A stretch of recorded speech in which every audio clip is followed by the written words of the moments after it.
All right, welcome back to the Attack the Rack YouTube channel. This is the Attack the Rack daily lineup show with Big Mo, myself, and Trent. Today is August 14. It's a Wednesday. It's 2024. Last night, Hard Knocks episode 2.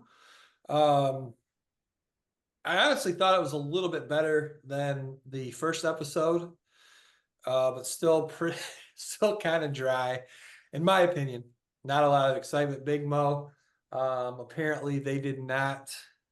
The producers did not watch our podcasts from Saturday, where my adjustment on Saturday segment, the adjustment segment was the producers of Hard Knocks needed to really, really sit down and really try to find some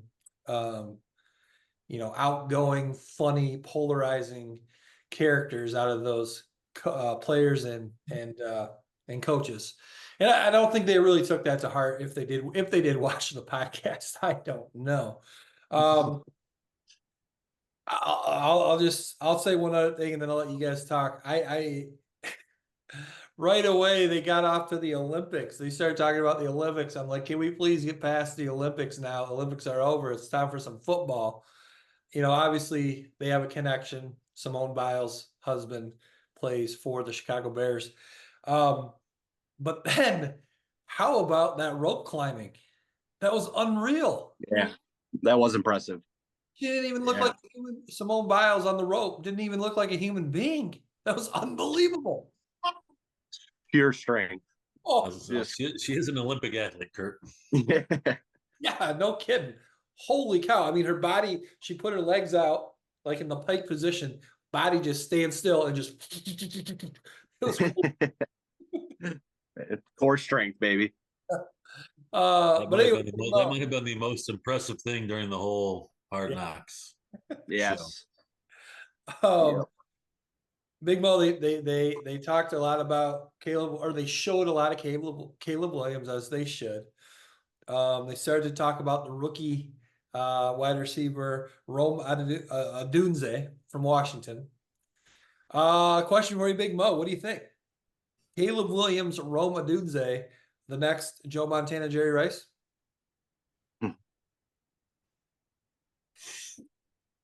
You're like, that was a sarcastic question? Either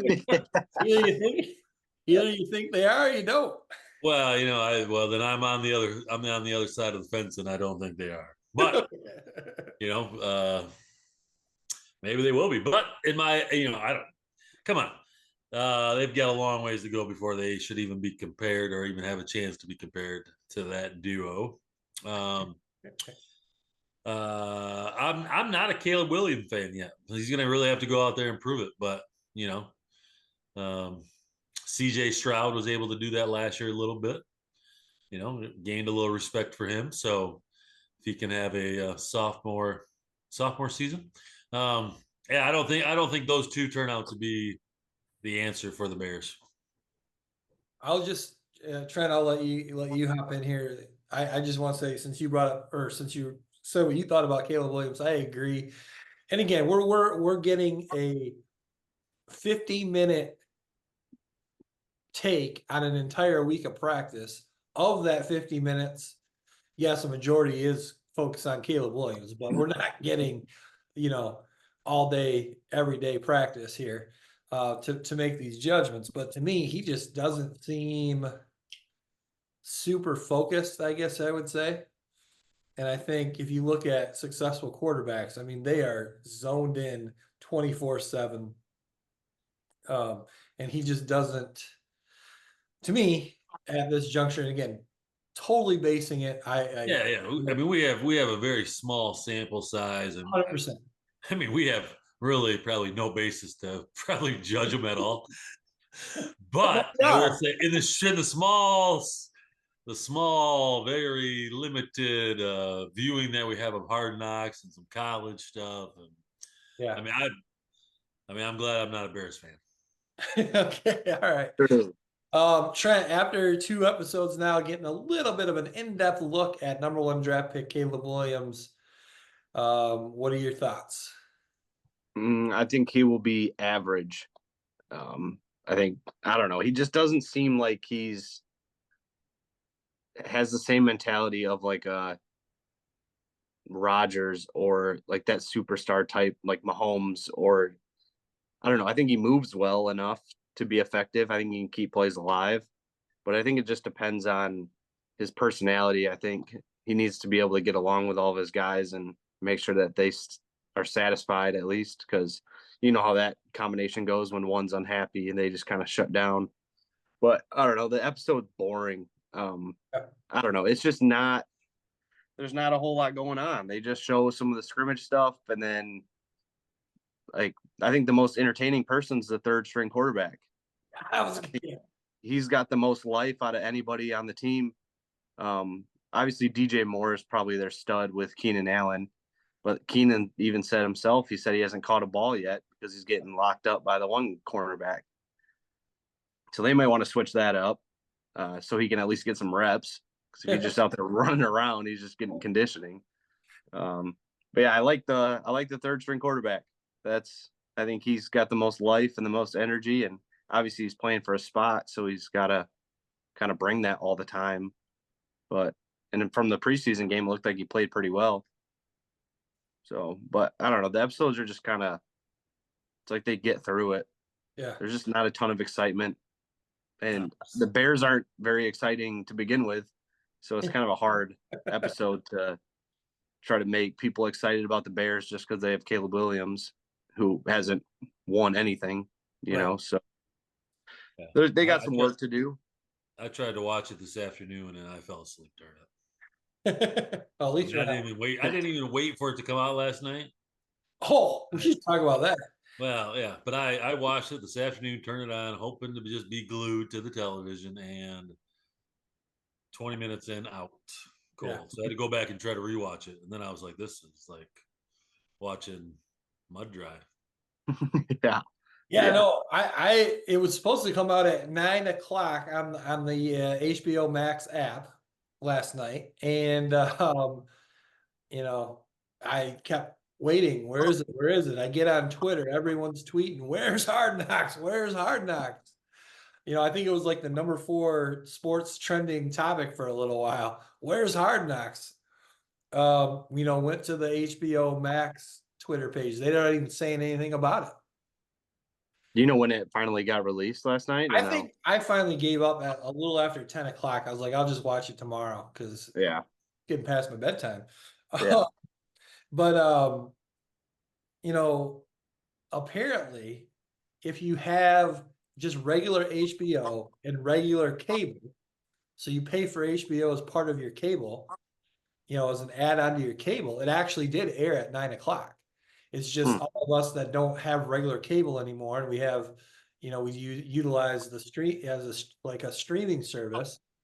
That's where they didn't put it on until sometime after 10 o'clock, despite that it would be up there at 9. So they're trying to save cable TV.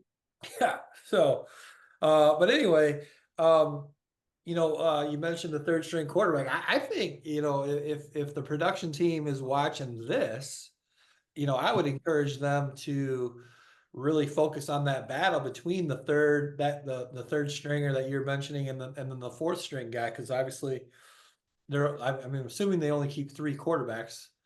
Yeah. One will stay on the practice squad, but maybe that battle for that, obviously Caleb Williams is the clear-cut starter, Rippon is the clear-cut backup, but maybe they focus a little bit on those 2 guys because they both seem to be, you know, outgoing personalities, might bring a little bit of entertainment to the program, focusing on that battle for the third string spot.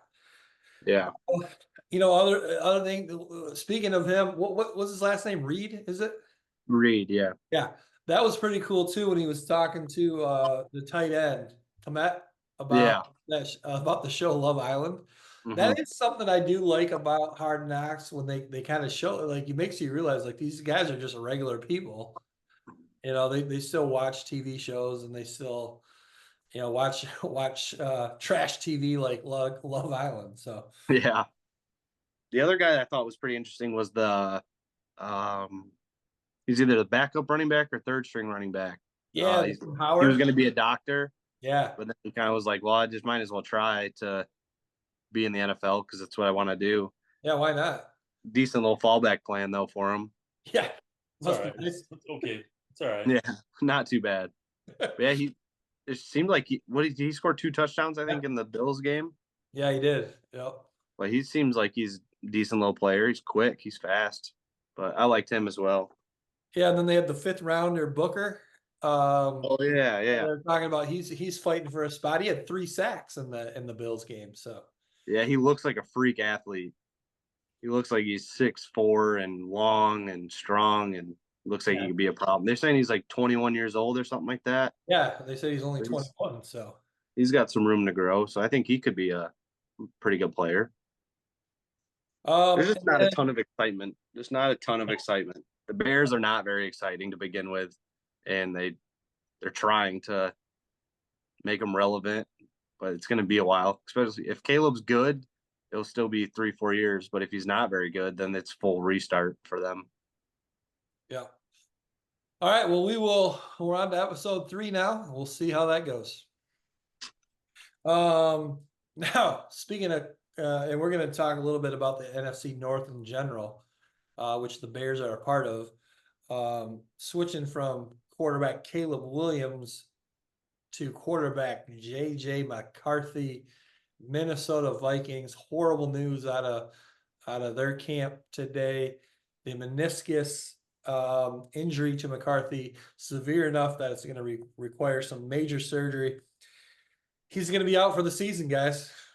Saw that. Big Mo, you've had some knee issues in your day, so I'm sure you can relate to Mr. JJ McCarthy. What are your thoughts on McCarthy being out for the season? Obviously, yesterday I didn't think it was going to be a bad injury. So, Well, you and everybody else. Shows you what we know. Yeah, but it would. I mean, you and everybody else, right? True. No, hey, well, it is what it is. An injury. So, be interesting to see how he sustained it. But yeah, I mean, meniscus tear, you just never know. I think once till you go in and you see how bad it is. Okay. So obviously, probably. My guess is like if they were really good, you think you could probably come back from something like that. I think it's like 8 to 10 weeks sometimes. I think we have had a couple basketball players in high school come back after some meniscus tear. Now, again, I don't know how bad they were. So, Right. No, probably helps them, right? Get healthy, still learns, sit on the sideline, watch a little more, and hopefully be prepared for next year. Yeah, I mean, Trent, that's how I would kind of look at it. As you mentioned before too, like the successful formula with quarterbacks. Like if you look at the Packers, Aaron Rodgers waiting, a couple, 2, 3, 4 years until Brett Favre's time was up, and then he was ready to go. And then Caleb Love waiting 2, 3, 4 years to get his shot, which is as a backup, learning, watching. Now that kind of forces the Minnesota Vikings to do that with McCarthy.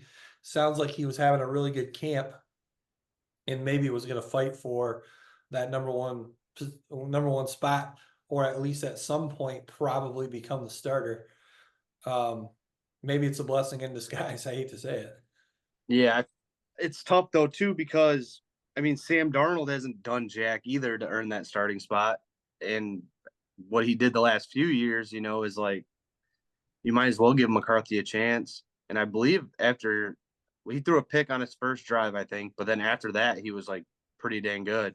Yeah. So I think there was some like excitement kind of behind him, and it's pretty unfortunate that he goes down for the whole year. But like Big Mo said, they can at least fine tune him in I think the off the field stuff that really does matter.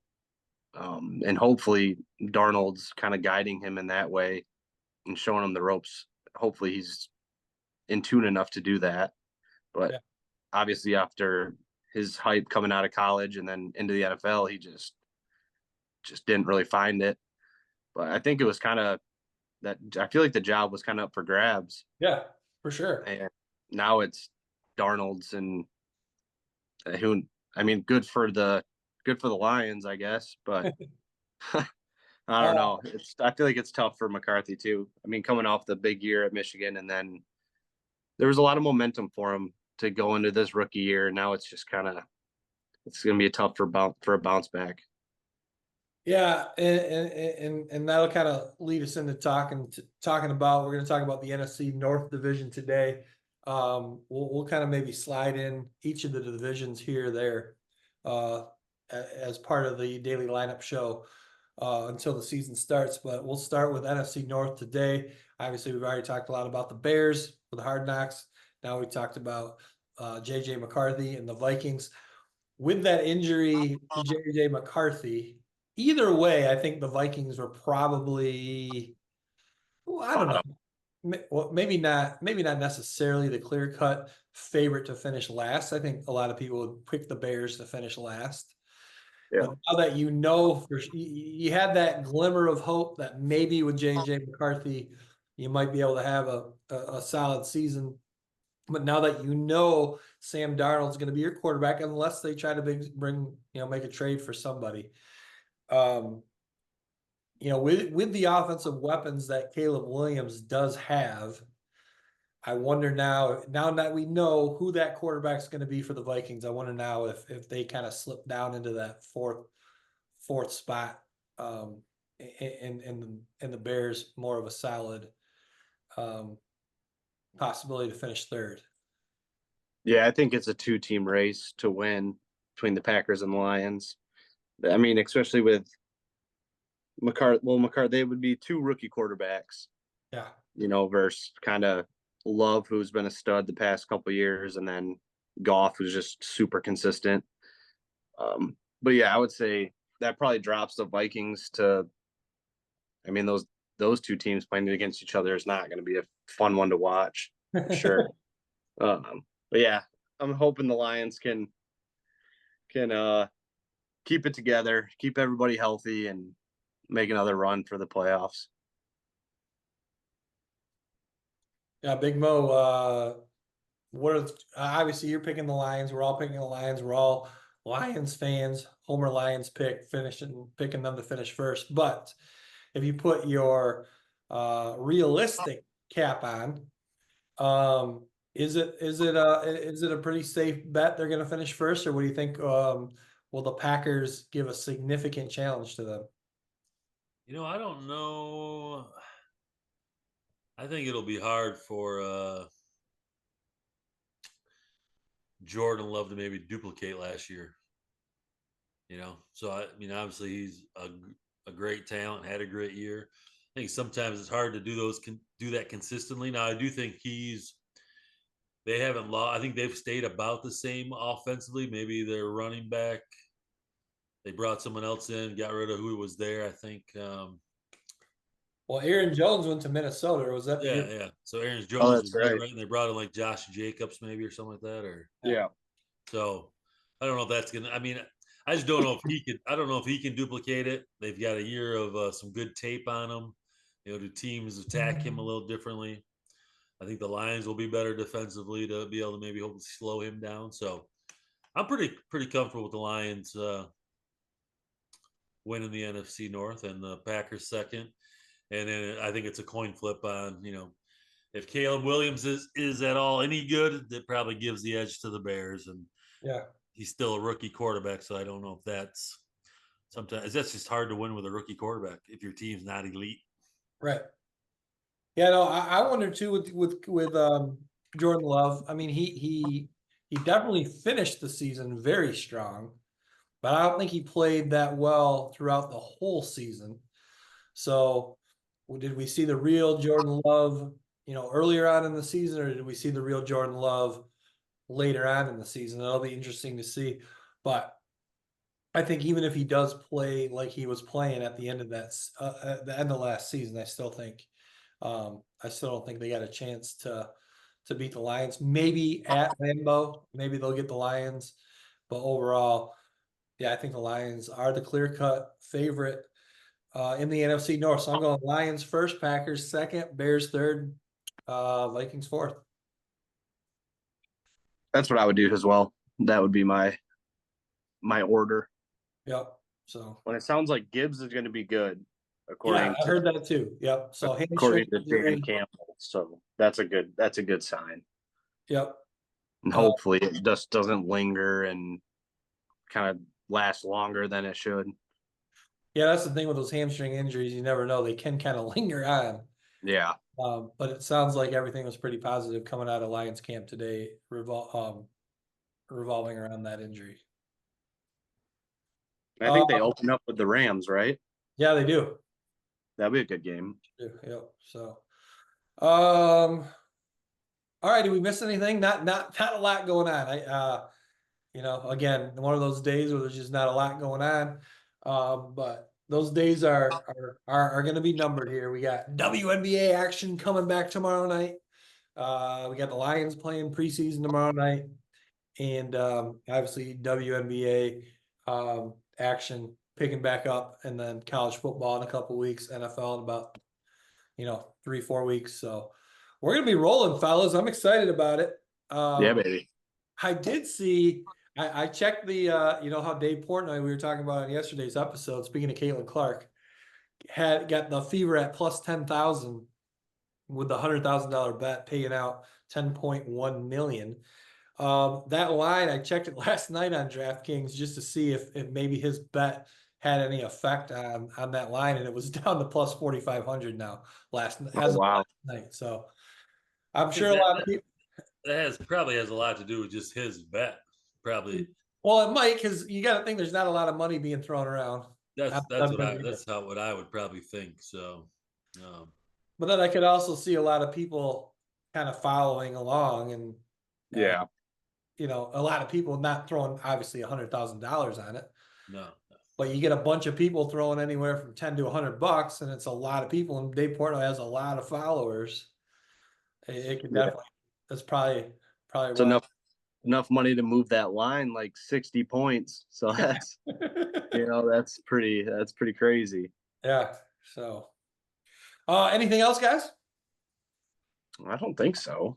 Yeah, not much. You see who Jim Harbaugh offered a coaching position to? No, Sherrod Moore. No, but you see, Sherrod Moore is not afraid of his text message that he deleted. Yeah. Which, here's the thing, and I'm sorry to cut you off. Speaking of the text messages, where is there a law or a rule that says you have to save your text messages?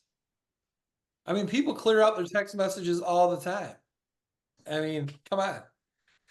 I guess it just depends when he actually deleted it. Yeah. But if he's not, obviously they're pulling it up, or they can pull it up and see what he did. So yeah, it'll be interesting to see why he deleted. If there was nothing in there, why did he delete them? So maybe he's probably like, "Gosh, will this guy just leave me alone?" Yeah, maybe. This crazy coaches won't stop sending me stuff. But anyway, I'm on the edge of my seat, Big Mo. Who did he offer a coaching spot to? I believe he offered a coaching position to Colin Kaepernick. What? Why? Kurt, he was a difference maker for his 49ers team, and he just what, 4 games? What do you have? 4 good games in his career? Yeah, sometimes that's all you need. 0 coaching experience. Hasn't been around football in 8 years. Okay. Well, yeah, he's still involved. He's just looking to get maybe another chance in the NFL, Kurt. It's like RG3. Yeah. Just wants another shot. So he's out of the country right now, so they're waiting for a response, I guess. But I'm sure it'll be a low-level coaching position, something to just get him back in the game. And obviously, it's an old coach, probably rewarding an ex-player. So I thought you would enjoy that, though. I thought you would like that.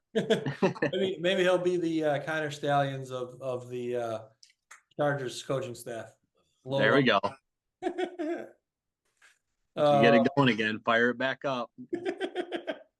Get that wheel moving. You just bring Connor to San Diego, LA. Chargers. That would be the ultimate. He's probably already there in Harbaugh's basement or something. Well, he's probably disguised. You probably can't find him on the field. I think Harbaugh is the ultimate troll, and I bet I could totally see him doing that just to troll everybody. bringing Connor Stallions on this. He should. That'll be Special fun. assistant. Honorary captain for the first Chargers game. He's going to be out there for the coin toss. Oh, that would be hilarious. All right, guys. Well, one more episode this week. We'll see you tomorrow. Sounds good.